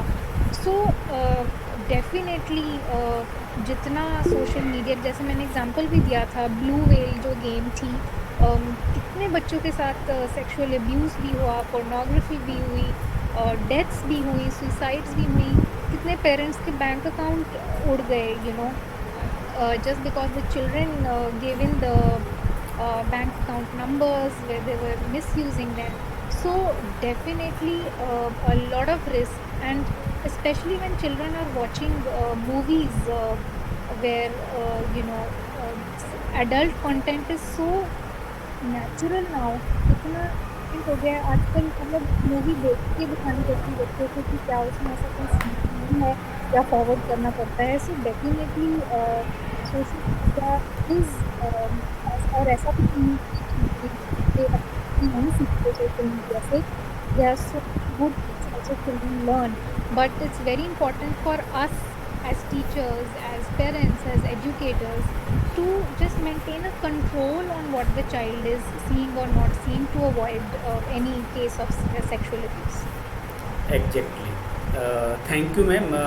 मानसी चौधरी के क्वेश्चन है चैट बॉक्स में, from which age we should teach about good touch and bad touch to children. इस पे मुझे लगता है नेहा मैडम और आपका जो जवाब था पिछले क्वेश्चंस में शायद उन्हें मिल गया होगा। दूसरा क्वेश्चन है, mostly family members are involve in child abuse cases, how to deal with that, इसके साथ कैसे डील करें। कुछ बातें आपने कही है, लेकिन फिर भी अगर इस प्रश्न का जवाब please. I would talk about it definitely sir, क्योंकि इस पे एक क्वेश्चन और भी आया है जहाँ पे कई लोग कह रहे हैं कि डेथ पेनल्टी क्यों नहीं होनी चाहिए पॉक्सो एक्ट में, या चाइल्ड सेक्सुअल अब्यूज़ के लिए डेथ पेनल्टी क्यों नहीं होनी चाहिए। बहुत रिलेटेड सवाल है इसका, जहाँ पे वो कह रहे हैं कि कैसे डील किया जाए उन सिचुएशंस में जहाँ पे फैमिली मेम्बर्स ही इन्वॉल्व हैं। So I would just put in, it's my personal view कि इमेजिन अगर डेथ पेनल्टी दे दी जाए इस क्राइम के लिए, सो एक तो पहले ही वो बच्चा इतना पीड़ित है चाइल्ड सेक्सुअल अब्यूज़ के, plus imagine the thought of losing that family member to death. Wouldn't that really add to the agony of a child? चाहे उसने जितना भी गलत किया हो उसके साथ, I do believe punishment must be given and stringent punishment must be given. But death is not really the answer to stopping child sexual abuse at all. I think it's going to decriminalize or further hurt the child of losing someone very close to him or her. So also जब family में हो, like I said, बचपन से ही सबके साथ ऐसे ही behave करें, जैसे for example like I said, किसी भी के भी सामने बच्चे के कपड़े ना चेंज करें, या मेंटेनिंग दैट डिस्टेंस, और teaching a child to behave with someone in the family कि बेटे ऐसे जा जा के गोदी में नहीं बैठना है किसी के, या टच नहीं करना है, या अगर आपको कुछ बुरा लगा है तो making sure that the child, like I said, parents have to take a big role in making their child so trustworthy. They have to make themselves so trustworthy कि बच्चा खुद जो भी उसके साथ आके बताए. Now there was this case where a grandfather was sexually abusing a child, and how they dealt with it was that the whole family was called for counseling, where it was talked about, because बहुत ज़रूरी है कि जो abuse कर रहा है उसको address किया जाए. ये ना समझा जाए कि वो बड़ा है, या वो चाची है, या चाचा है, या मम्मी है, या पापा है, they can get away with this. So making some family rules, setting some family rules is very very important, how we can deal with this in the family itself. So I hope I've answered your question. Good morning ma'am. Rakesh Saxena ji कुछ प्रश्न पूछना चाह रहे हैं. Good morning. Please sir. Good morning. Good morning ma'am. Good morning. Thank you sir. Ma'am basically क्या होता है, we are facing only students in the school, we are not facing the guardians, but last 2 years we are facing guardians by the social media और by the phones और direct calls. So my question is arise that we are facing students, so how could we change the mindset of the parents regarding this social issue? Very nice question sir. इधर आती है importance हमारी treatments, जहाँ पे अक्सर देखा जाता है कि मम्मियों को भेज दिया जाता है, या चाची को भेज दिया जाता है, Yeah.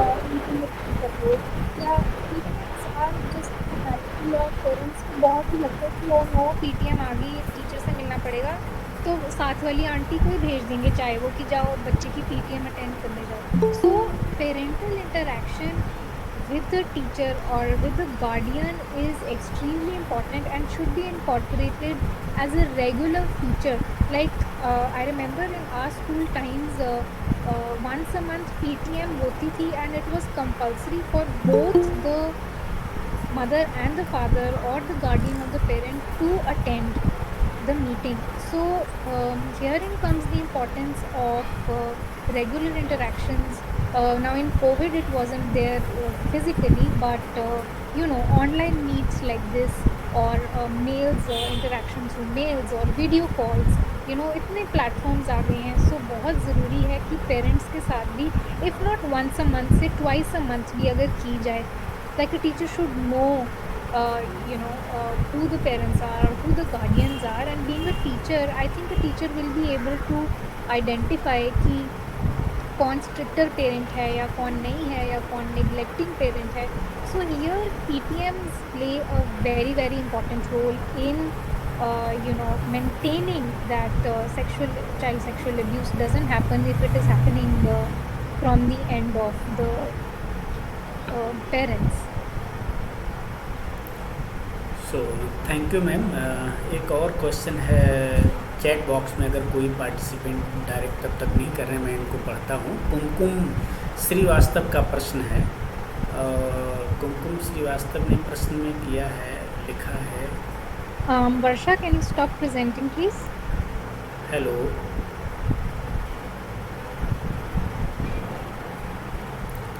इन्होंने मैडम पास्को एक्ट को लेके एक सवाल लिखा है. पास्को एक्ट के प्रावधान में क्या पीड़ित बच्चे की जो आइडेंटिटी है उसको सामने लाया जाता है?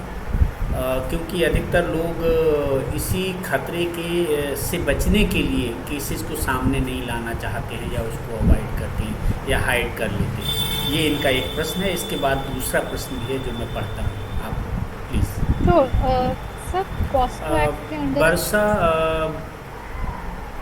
वर्षा मैडम प्लीज़ प्रेजेंटेशन, जो आपने प्रेजेंटेशन बटन दबाया है प्रेजेंट नाउ, उसको आप स्टॉप कर दें तो ठीक रहेगा. हेलो. क्या? Okay fine. हाँ जी. तो like I said the POCSO act, इसमें स्पेशल प्रोविजंस अब लाइक जहाँ से कोशिश की जा रही है कि बच्चे को री-ट्रॉमेटाइज़ ना किया जाए। So in lot of cases they are not declaring the Identity of the name child. of the child, especially after the case of Nirbhaya. Like Yes, they are yes. not really using the name, but they're giving it another name. So this is one of the major reasons also, because societal shame और taboo है ही society इसको लेके, and I वो think एकदम it is नहीं जा सकते really हैं। going to जी traumatize the child if you are जी going to take जी the name of the child जी जी। or announce it publicly. So it is not there. Kumkum madam का एक और सवाल है, क्या सेक्स एजुकेशन को सिलेबस में इंक्लूड करना चाहिए, डालना चाहिए? Yes, ma'am, definitely. Now, I would just put a little light on it. कि now हमारे books में, I think people who are dealing with children, they should be allowed to, work with such books. Now, कई बार वो graphic images इतनी बुरी डाली होती हैं NCERTs में या books में कि बच्चों को गलत interest arouse हो जाता है उसमें.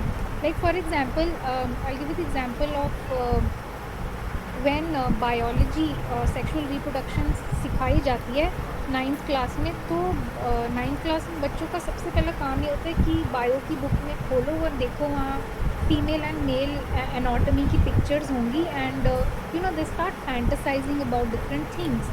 सो it is very very important that such graphic images that you are showing children, इनका ध्यान रखा जाए, rather than they should be very child sensitive and age sensitive. So sex education should not be a taboo, and इसको अगर कोई और नाम दे के बच्चों को सिखाया जाए, definitely I think health education, हाँ yes, हेल्थ एजुकेशन या दूसरा कोई और भी नाम इंक्लूड absolutely, करके हम कर because सकते हैं। like I said, this Yes, word sex yeah, is such a taboo yeah, कि आजकल के बच्चे सोचेंगे कि पता एकदम नहीं क्या सिखाएंगे, या जी पेरेंट्स ही आपके पास आ जाएंगे कि क्या सिखाने वाले हो आप हमारे बच्चों को इसमें. यस यस, They have बहुत wrong बहुत notions about बहुत things. अपोज करते So हैं जी। it's very very important to use the right terminology, have the right people making the syllabus, and teach this topic in a very systematic and a child friendly way, and that is age appropriate. Kumkum madam का जो एक सवाल था उसी का दूसरा part है कि अगर हाँ तो को एजुकेशन में क्लास लेना पॉसिबल हो सकेगा क्या? कोएड क्लास में उसी सवाल का दूसरा हिस्सा है, अगर सेक्स एजुकेशन को हम इंक्लूड कर सकते हैं तो क्या उसे को एजुकेशन क्लास में पढ़ाना संभव होगा, क्लास लेना संभव होगा, पॉसिबल होगा? Absolutely, ma'am. Absolutely. Like I said, I got one of the queries also, in fact, today, asking कि क्या हम भाई बहन हैं, क्या हम दोनों अटेंड कर सकते हैं seminar. I said absolutely. Why not? If sister only can be comfortable using these terminologies or being comfortable with each other, how do you expect a girl to be comfortable with a male outside, or how do you expect a male to be comfortable with any female outside? Like I said, herein lies the teacher's responsibility to use very appropriate terminology, not shame a boy or a girl, not use dirty language, not use dirty slangs, and use very child appropriate language. And figures, maybe animations is a very good way, I think, of communicating rather than using graphic images. So definitely, since it is a co-ed school, and I think I personally believe that children who are in co-ed schools have better sense of how to behave sexual behaviors, especially when there are the two sexes studying together rather than single sexes. So absolutely it should be done together, but then the teacher should be very very sure and very very use age appropriate language. जी thank you. Neha madam कुछ कहना चाह रहे हैं? Thank you so much ma'am and sir. मैं doctor Kumkum Srivastava from Amity University. Thank you. मेरे question को आपने बहुत ही अच्छे जवाब दिए हैं. Thank you very much ma'am. Syllabus की बात की या को हम क्या इसमें डाल सकते हैं, तो डेफिनेटली इसके लिए अलग टर्मिनोलॉजी हम जो यूज़ कर सकते हैं वो होलिस्टिक हेल्थ एंड वेलबींग के अंडर हम इन टॉपिक को ले सकते हैं। और जैसा कि मुकुल मैम ने इतने सारे बताए कि हम किस तरीके से उनके आगे प्रोसीड कर सकते हैं, किस तरीके से हमें टर्मिनोलॉजीज को लाना है। We have to be very very open about this, because मुझे लगता है कि जो हम बिहेवियर की या हम इन विषयों की बात करते हैं, ये तो not only they are present at the time of birth but much more before than that, you know, conception से ही सब कुछ स्टार्ट हो जाता है। तो मोस्टली लोग जो साइकोलॉजी के फील्ड के बारे में जानते नहीं है, हॉलिस्टिक वेलबींग का जिनको अवेयरनेस नहीं है या पढ़ते नहीं है या पढ़ाया नहीं जाता करिकुलम में, जबकि सबसे ज़्यादा वो डील ही ह्यूमन बिहेवियर से और इन पैरामीटर्स से कर रहे हैं। These are the basic necessities of life and we must know। हम बढ़ जाते हैं, बड़े हो जाते हैं, बूढ़े हो जाते हैं, पूरी जिंदगी जी जाते हैं, लेकिन हम अपनी बॉडीज को लेकर और इन चीज़ों को लेकर ही अवेयर नहीं। तो मुझे लगता है कि ये बहुत ही ज़्यादा आयरॉनिकल है, विडम्बना की बात है हमारे लिए। तो हमें ज़रूर इन विषयों को अपने करिकुलम में इनकॉर्पोरेट करना चाहिए एक बहुत ही सोफिस्टिकेटेड टर्मिनोलॉजी के साथ, जिसमें हम उसका जो एक ही अम्ब्रेला के अंदर हम इन विषयों को डाल सकते हैं, which would be holistic health and wellbeing. So that is my take. Okay, thank you very much Neha madam, thank you ma'am. इसके बाद एक सवाल और है मैडम, BHU से एक स्कॉलर हैं, शोध छात्रा अन्नपूर्णा देवी। उनका सवाल है कि ऑनलाइन चाइल्ड सेक्सुअल एब्यूज से बचाव हेतु क्या बच्चे को सोशल मीडिया से कैसे दूर रखें। तो मुझे लगता है इसके बारे में आपने बात कही, मतलब जवाब दिया है पिछले कुछ क्वेश्चन में। अगर आप कुछ कहना चाहें तो इस पर बात, अगर कोई और उपाय हो स्पेसिफिक या टेक्निकली कैसे हम दूर रख सकते हैं बच्चे को, तो प्लीज़ आप एक और इसी में सवाल है, आप शिक्षक के रूप में आप इस समस्या को कैसे दूर कर सकते हैं। ये दो सवाल अगर आप कुछ कहना चाहें। Right, I think we've already talked about Yes. these issues, just that parental controls and using Yes. of child safety apps. I think all these we've talked about them. They're only the ways where parental their involvement, I believe, is very very important to keep on the social sites and social platforms. सो अगर किसी और participant के कोई question हो तो please madam से पूछ सकते हैं, अगर नहीं है तो हम फॉर्मली वाइंड अप की तरफ बढ़ते हैं।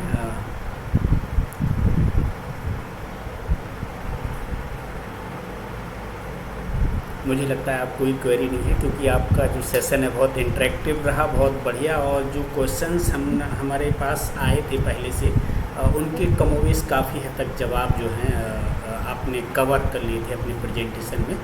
तो मुझे लगता है और कोई क्वेरी है नहीं, तो हम फॉर्मल बाइंड अप की तरफ बढ़ते हैं। और एक जो कार्यक्रम की औपचारिकता होती है उसके तहत संस्था की तरफ से, सोसाइटी की तरफ से मैं आपका आज के लेक्चर में जो प्रेजेंटेशन के लिए आपने समय निकाला उसके लिए बहुत बहुत धन्यवाद अदा करता हूँ, थैंक यू एक्सटेंड करता हूँ।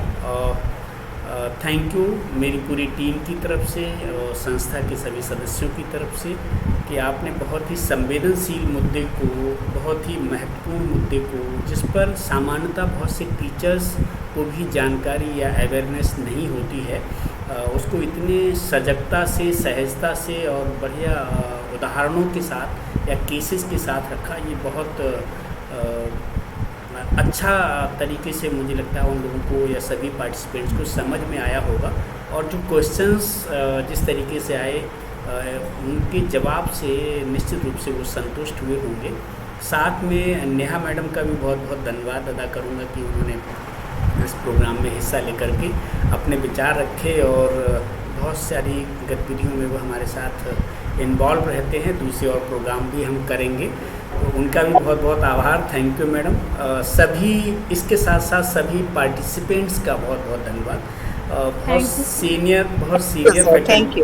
सीनियर फैकल्टी मेंबर्स हमारे साथ जुड़े हैं देश भर की अलग अलग यूनिवर्सिटीज और कॉलेजेस से बहुत अच्छा लगता है, और इससे दूसरे और प्रोग्राम को ऑर्गेनाइज करने का एक मोटिवेशन, एक प्रेरणा, एक हिम्मत मिलती है कि ऐसे जो अनटच्ड इशू हैं जिन पर बात नहीं होती है उनको हम आपके साथ लाएं, आपके सामने लाएं और एक इंटरेक्शन का प्लेटफॉर्म बने।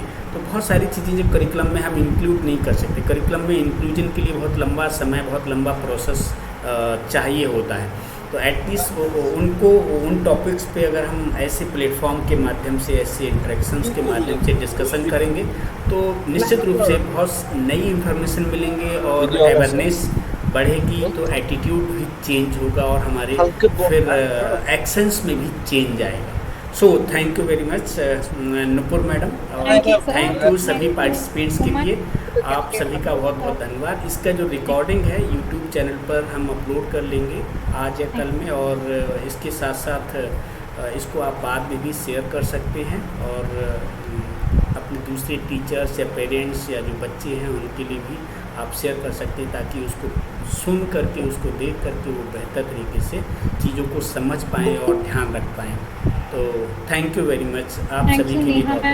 Thank you sir. Thank you Neha ma'am, thank you सभी पार्टिसिपेंट्स का और नुपुर मैडम का, thank you very much. Thank you sir. Have a nice day everyone. Thank you. And let's put an end to child sexual abuse. Let's all work together. Together we can, and we will. So have a nice day. Bye bye.